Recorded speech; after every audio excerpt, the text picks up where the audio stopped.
Gold would never go higher than $1,200, I was once told by a wealth planner who deals only with high net worth clients, and yet here we are. Regardless of what you believe the true dollar value should be, nobody knows what will happen to an asset in a massive bubble. It can't be predicted. You don't know where the money will flow, but in a period of inflation, precious metals tend to be where cash goes to hide. Safety and security become a priority, and so money flows towards it. Does this mean the end for the US dollar? You came here for the truth, so let me unveil that for you. Today we're going to talk about the US dollar. We're going to talk about fiat currencies. We're going to look at what's going on with gold, with silver, with tech stocks, and the relationship. I also have some economic news that I need to get into. This is an extremely jam-packed video, but then again, what else is new? Let's begin.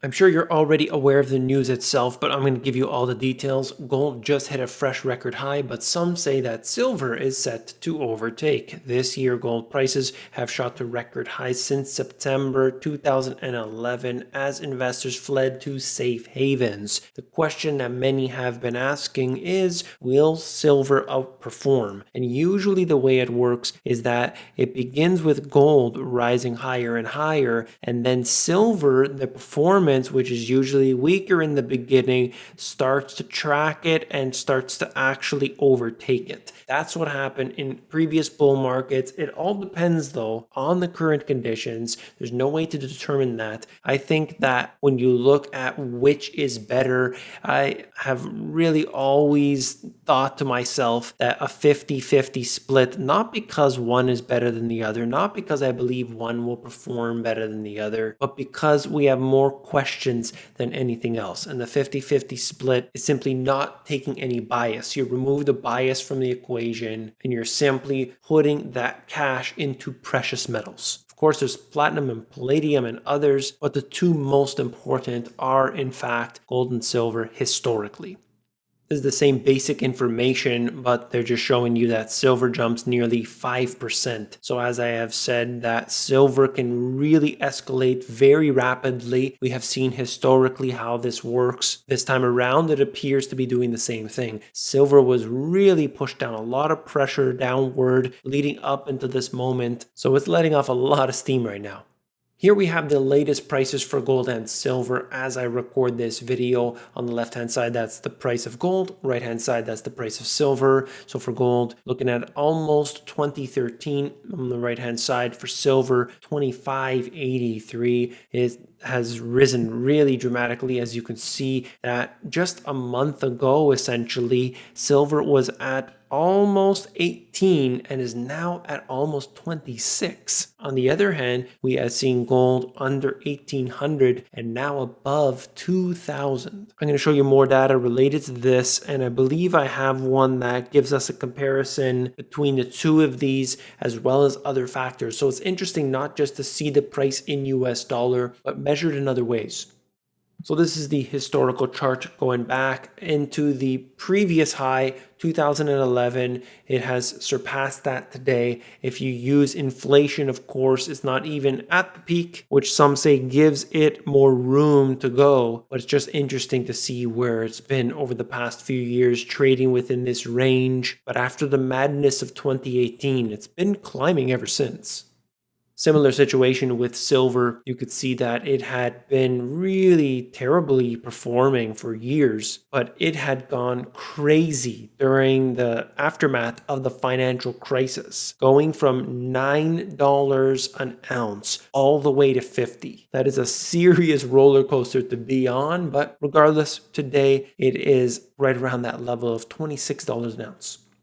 The gold-silver ratio, I know that many of my subscribers were pointing to this. I thought it was interesting as well. It got way out of whack just a few months ago, and I know that many were starting to put their money into silver at that time. That was a trade that truly paid off, and you can see right now as we've gone back to 77 in the ratio. If you can believe it or not, the tech stocks that have performed extremely well have actually been outperformed by gold. Gold futures compared to the NASDAQ composite going from January 2020 up until today, and it is something to behold. I mean, we constantly see in the news how well the tech stocks are performing. How is Amazon stock doing? How is Apple stock doing? You know, I heard that the increase in Apple stock in one single trading day was something like $170 billion being added to their market cap. That makes it, just the rise in one day, makes it one of the biggest companies if that was a separate company on its own. Think about how crazy that is for one stock. The concentration of wealth today is unlike anything we've ever seen historically. Now, clearly, tech stocks in general, they've done really well. But in 2020, gold has actually outperformed it. The news doesn't want to cover it, of course. They barely mention it. You can find it at the back of the paper, but it's interesting to say the least.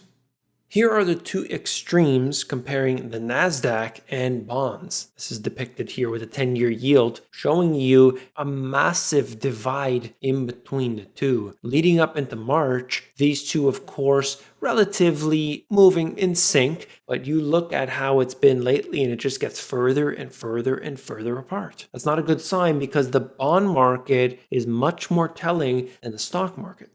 You've always heard about the buy and hold strategy. I see it everywhere. Buy for the long term. Buy a diversified portfolio for a long period of time and you will do well. Buy big, safe, good quality companies and hold them for long periods of time. This is what they've told you, right? Well, you could see that actually isn't the case for most investors. This information comes out of Reuters. The length of time that investors hold shares has been shrinking for decades, but the trend accelerated this year in volatile markets that have made people nervous about sitting on investments for too long. There are different ways of slicing it, but Reuters calculations based on the New York Stock Exchange data showed the average holding period for US shares was 5.5 months in June versus 8.5 months at the end of 2019.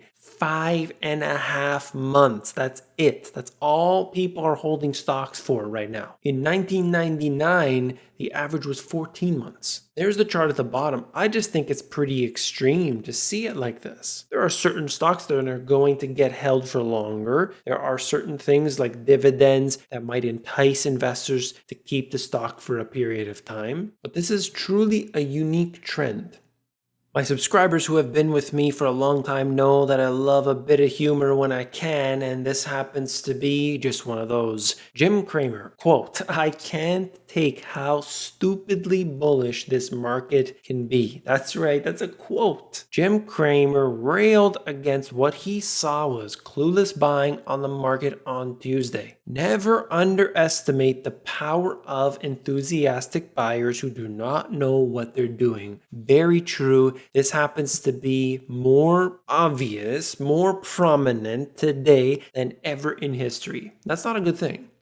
This is the big news of the day as far as I'm concerned. The Fed is expected to make a major commitment to ramping up inflation soon. Wait a second right now. Haven't they already been doing this the entire time? They've been trying to ramp up inflation. They've been hiding real inflation from the public. They show you the core PCE rate, which of course we know does not represent anything. You can use the CPI if you want, doesn't matter as well. If you're going to manipulate it in a way that shows it to be lower than what it actually is, what's the point? But anyway, they are going to ramp up inflation even further because they want it to be at least 2%. That's right. It's not at 2% yet. Don't worry. Everything's okay. But we wanted to get it to that 2%. And we're going to try a little bit harder. You know what that means? More money printing. You know what that means? Lower interest rates, or at least this slow for a longer period of time. They are going to make things worse, and it's all because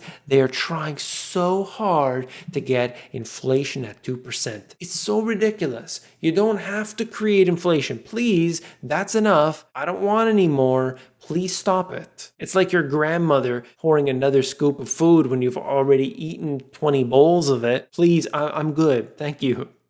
That's all for this video. If you found it informative, hit that thumbs up button. That's how you support this channel. I appreciate that. I appreciate the people watching the ads. It really, really does help me. Thank you very much. If you want to check me out on Instagram and Twitter and anywhere else, search The Money GPS. E-commerce is big and it's growing and it's really complicated, but I've made it very simple in this free e-course. It's completely 100% free, theamazongps.com. If you want to understand the financial system from top to bottom, A to Z, this is where you got to be, and that is The Money GPS and Global Economic Collapse. These two books have everything you need to know. Check it out at the link in the description. If you want the audiobook, themoneygps.com. Wait a second, don't go anywhere. Have you seen this video? It's really informative and you definitely want to catch it. If you haven't already, click it. I'll see you there.